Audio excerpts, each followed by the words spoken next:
Welcome back. Whenever you adopt some course, there might be some prerequisites for that course.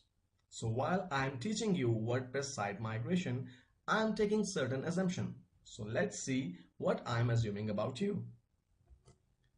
So first of all, I assume that you have some experience of using WordPress. At least you can perform the basic tasks such as WordPress installation, theme installation, plugin installation, etc. Secondly, you should be familiar with cPanel or the control panel environment because we have to learn the migration in two ways. We will learn how we can migrate using plugin and we will learn how we can migrate using the control panel. That is the most important thing. So you should be aware of using it.